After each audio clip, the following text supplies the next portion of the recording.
Today I'm just going to talk about the George Zimmerman's trial. What I've seen this week, my opinion of it, because I usually don't talk about this because this is a very sensitive subject. So I usually don't talk about it, but I did want to get my opinion of the trial now that it started.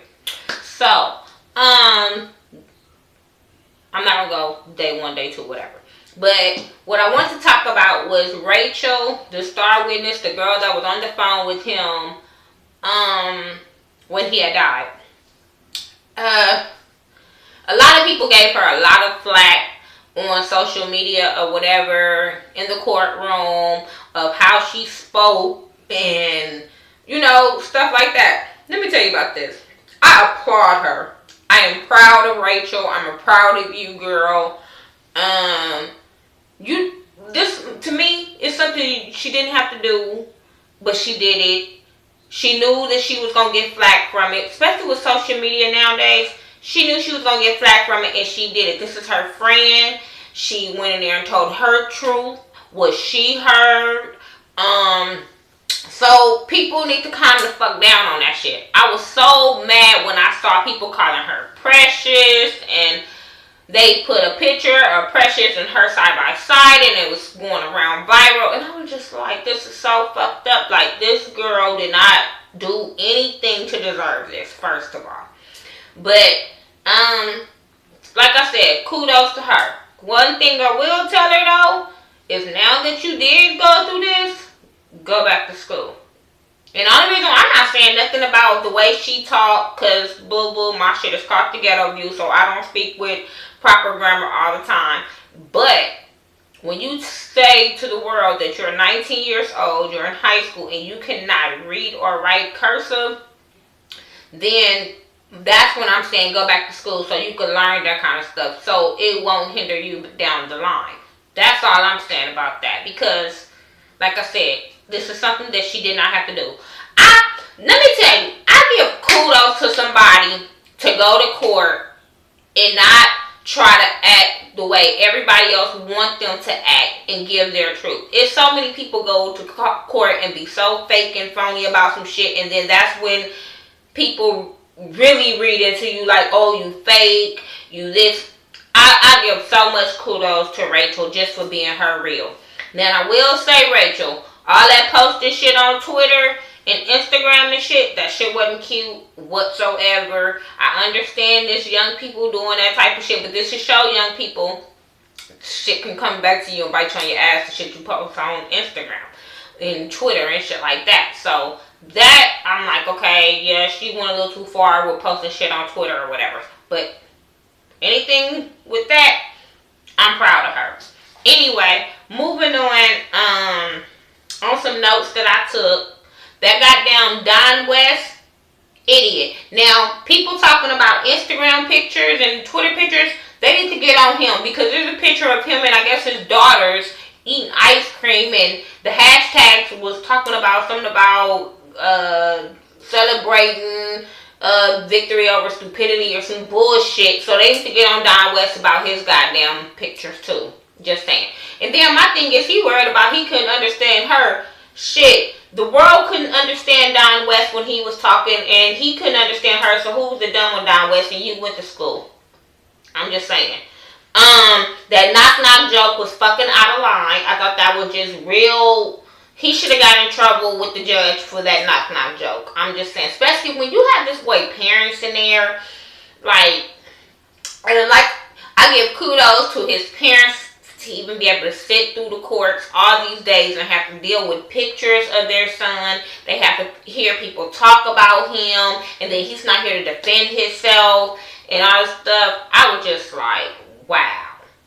Like, they some strong ass people. They strong. They wasn't crying. They wasn't breaking a tear. Well, the dad was kind of crying, but that mama was strong as shit. You could tell she a strong ass black woman. I'm just saying. But anyway, moving on.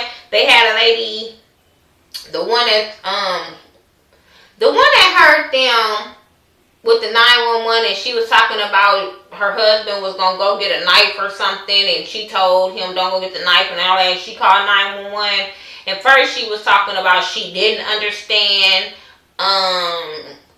she was like, I didn't understand what they were saying. And then in the next instant, she was like, oh, it was like they were right here in my living room. And I was just like, which one was it? First, you just said that you didn't understand what they were saying. And then you said it was like they was arguing right there in your living room. And they was real close. And I think they on George Zimmerman's side. I'm just saying. I just really feel like that's where she was getting to. Like, she was on George Zimmerman's side.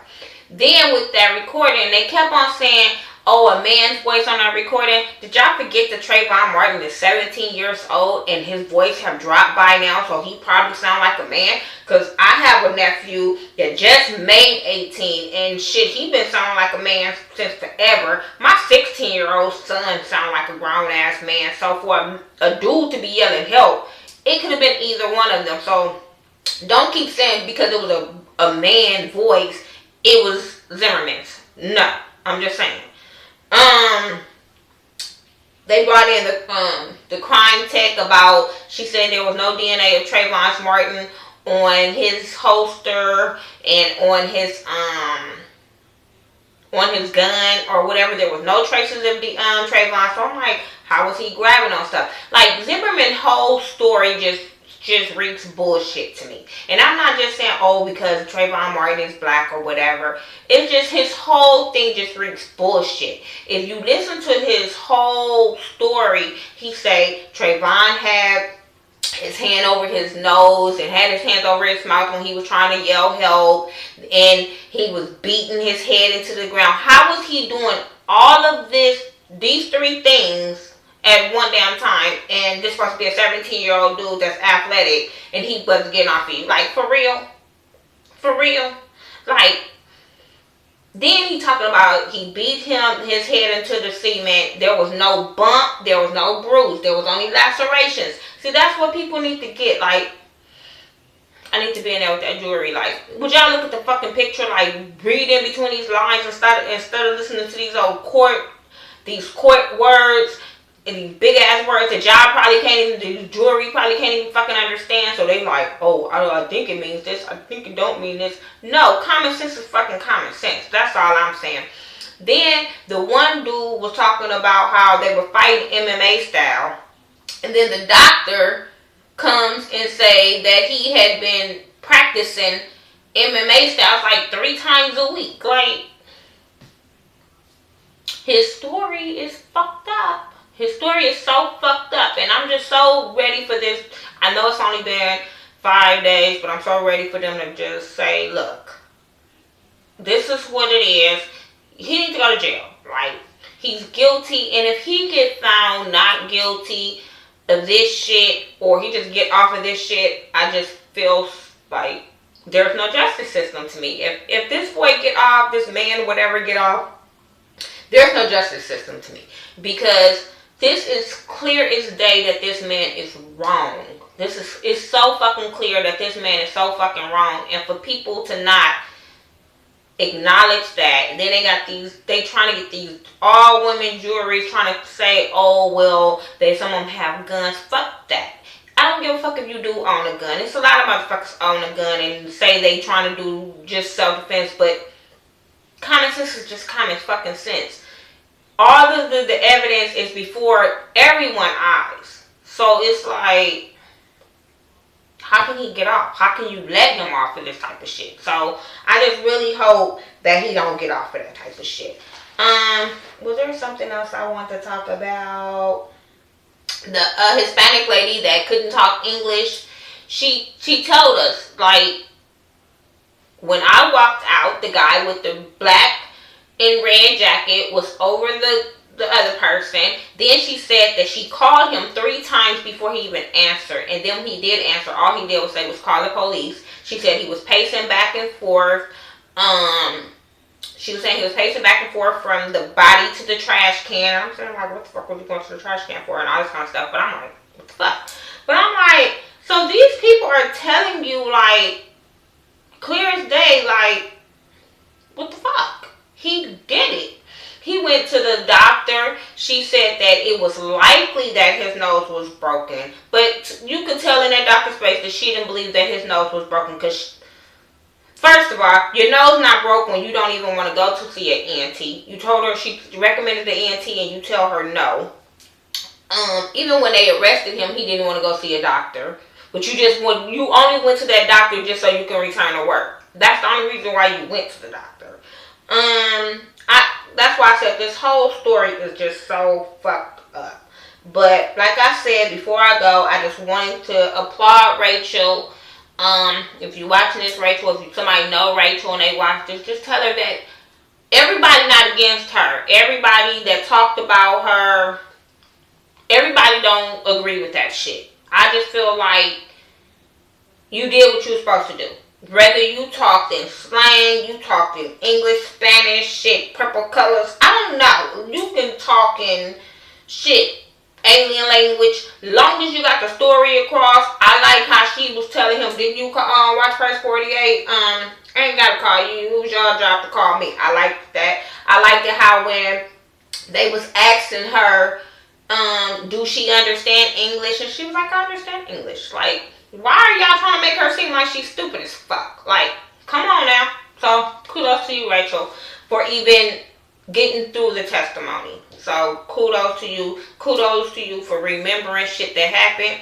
Kudos to you for not backing down to the damn lawyers.